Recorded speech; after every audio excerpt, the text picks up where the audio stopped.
Assalamualaikum warahmatullahi wabarakatuh.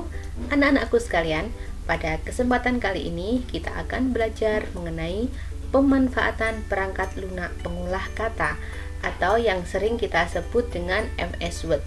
Yuk langsung saja ya. Untuk cara mengaktifkannya, kalian bisa klik icon Word pada desktop. Nah, klik blank dokumen. Untuk yang pertama kita bahas adalah mengenai Quick Access Toolbar.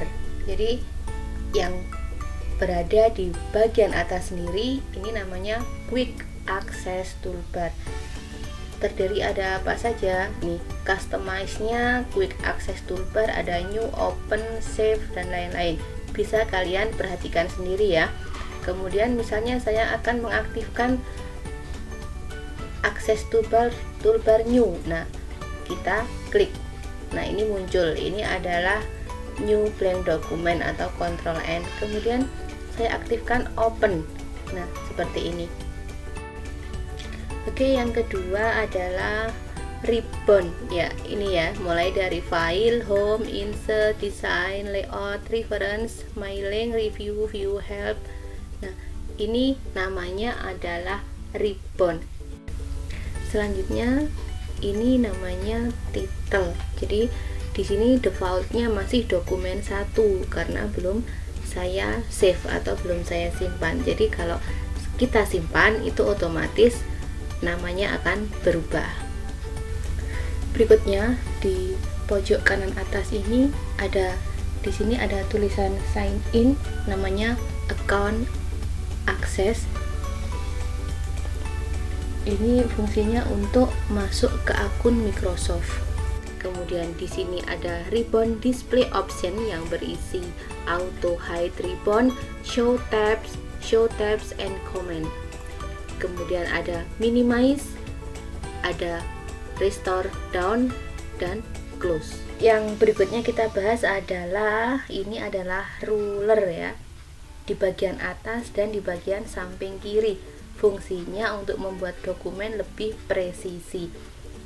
Kemudian ada scroll bar. Nah, ini ya, scroll bar ini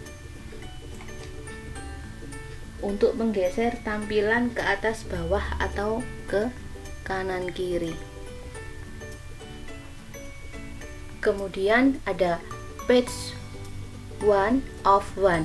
Jadi maksudnya kita berada di halaman pertama dari satu halaman.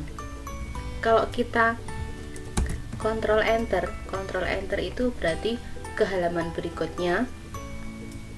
Saya klik Ctrl Enternya 2 kali. Jadi yang pertama 1, kemudian 2, kemudian 3. Ya, saya besarkan.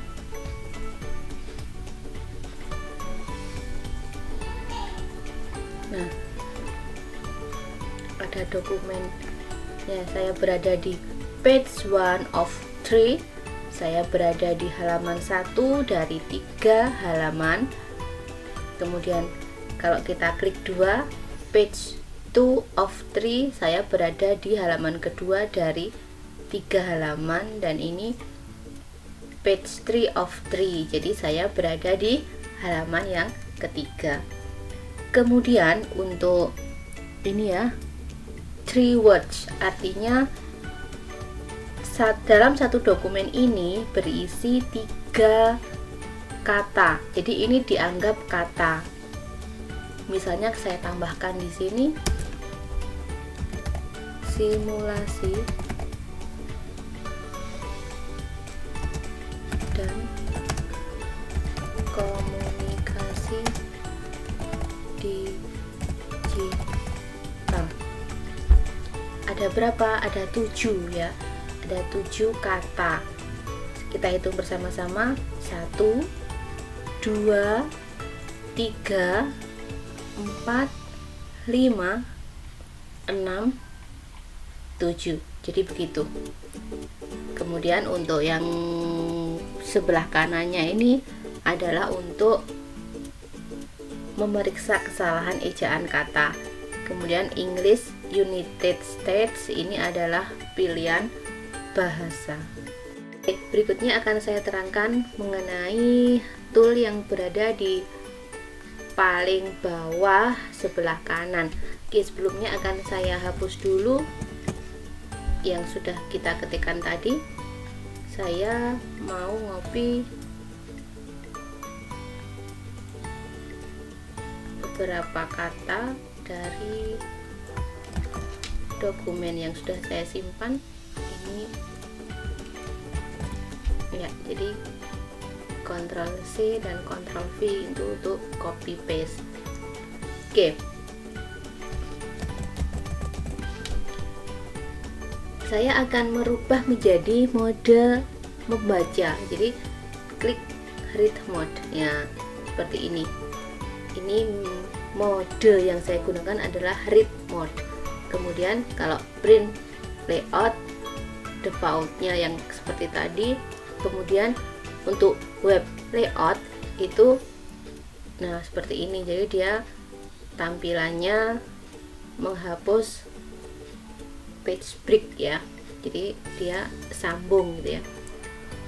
Oke, kemudian untuk tombol kanannya lagi ada zoom in dan zoom out, mengecilkan dan membesarkan.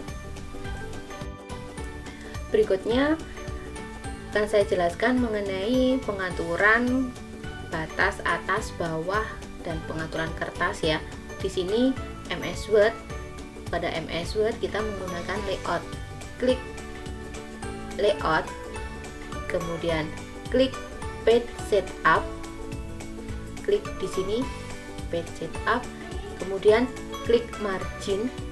Pilihan margin itu ada top untuk batas atas, misalnya saya beri 3 cm, kemudian batas kirinya saya kasih 4 cm, kemudian batas bawah 3 cm dan kanan 3 cm.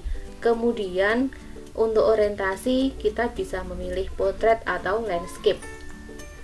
Untuk potret memanjang dari atas ke bawah seperti ini, kemudian landscape dari kiri ke kanan dia memanjang. Kemudian untuk pilihan gutter, defaultnya di sini adalah 0. Apa manfaat gutter? Gutter itu untuk mengantisipasi nanti halaman kita tertembus perforator. Perforator itu bahasa lainnya plong-plongan ya. Jadi kita beri misalnya 2 cm. Itu kegunaannya gutter. Kemudian untuk paper ini ada pilihannya, ada letter, legal, A4. Saya gunakan A4. Kalau sudah, klik OK. Oke, berikutnya kita akan mengenal tentang pengaturan font atau huruf. Ya, di sini ada klik home, kalian klik home, kemudian di sini ada menu pilihan font, jenis font, ini bisa kalian klik. Jadi jangan lupa untuk di seleksi dulu, kemudian kita pilih. Misalnya menggunakan Times New Roman. Ya. Untuk ukuran hurufnya bisa kita pilih di sini atau dari ini increase font size. Shortcutnya Ctrl plus Shift plus tanda lebih besar ya. Ini kita klik. Nah, jadi dia menaikkan ukurannya satu tingkat. Tadi ukurannya 11 menjadi 12, kita increase lagi. Nah, jadi naiknya 22 ya. Tuh. Kemudian kalau kita klik decrease font size, jadi kita kembalikan lagi. Nah, begitu. Kemudian untuk mengganti warna huruf itu bisa dengan ya font color. Nah, misalnya warnanya saya ganti warna hijau.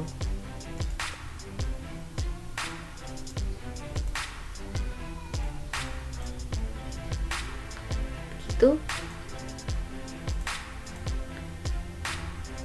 Kemudian teks highlight color.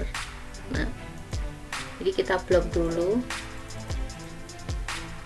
Nah, langsung begini ya. Jadi karena kita double klik ya, di double klik ini kita beri warna. Kemudian di sebelah kirinya tadi ada text effect and typography. Misalnya kita blok. Nah, ini ya ada efek-efeknya ya. Oke. Gitu. Berikutnya ada clear all formatting. Dia menghapus format, semua format. Jadi dikembalikan seperti format sebelumnya atau menghapus format yang sudah kita setting. Sama aja di sini juga ada ya clear formatting. Contohnya begini. Contohnya untuk clear formatting ini misalnya saya menggunakan bullet and numbering ya, kemudian ini contohnya saja ya. Nah, ini saya menggunakan angka ya, bukan bullet and numbering. Jadi menggunakan angka urutan mulai dari nomor 1 sampai nomor 3. Ini saya klik. Nah, saya klik clear all formatting. Nah, maka dia kembali atau menghapus format yang sudah saya tentukan. Ya, berikutnya saya akan menjelaskan tentang ini ya, ada B, I, dan U. Ini bold, italic, dan underline. Penggunaannya bagaimana? Ini saya rubah dulu, terus saya besarkan dulu. Oke. Untuk bold, nah ini misalnya saya mau menebalkan yang komunikasi data, jadi kita bold. Saya akan mencetak miring kata-kata merupakan ya. Kemudian saya underline atau saya garis bawah, misalnya komputer. Nah, ini saya garis bawah. Nah, jadi begitu. Kemudian yang penting lagi, misalnya ini ya, ada di sini ada pilihan change case ya, ada sentence case. Kalau misalnya huruf kapitalnya hanya ada yang di depan saja, kemudian lower case semuanya huruf kecil, kemudian upper case semuanya huruf besar, dan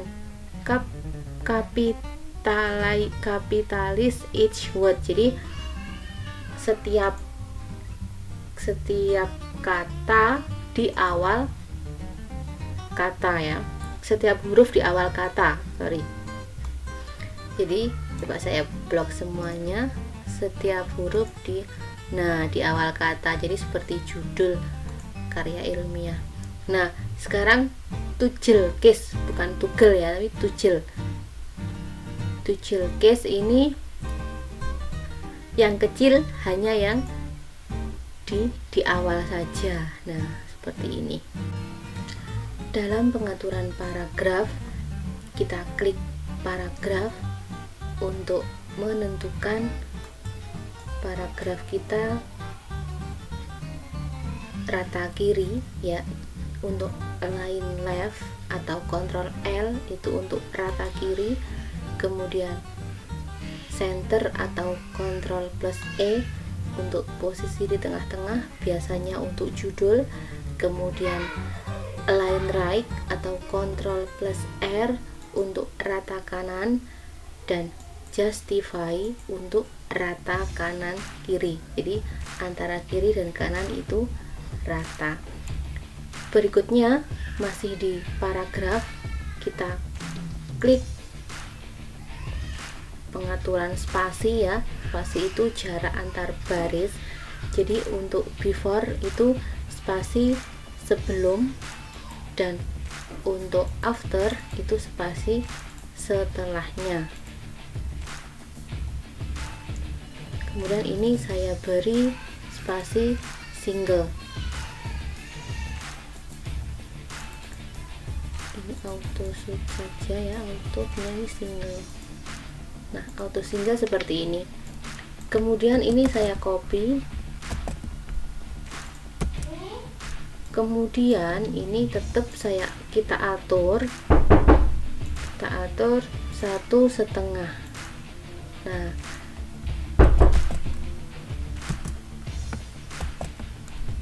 untuk yang terakhir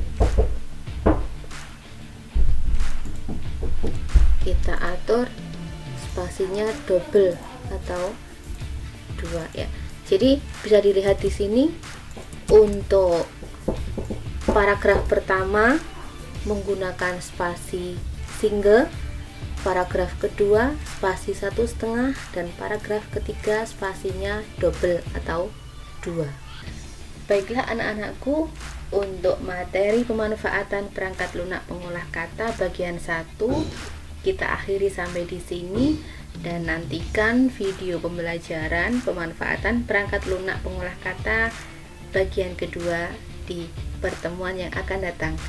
Selamat belajar, tetap semangat. Assalamualaikum warahmatullahi wabarakatuh.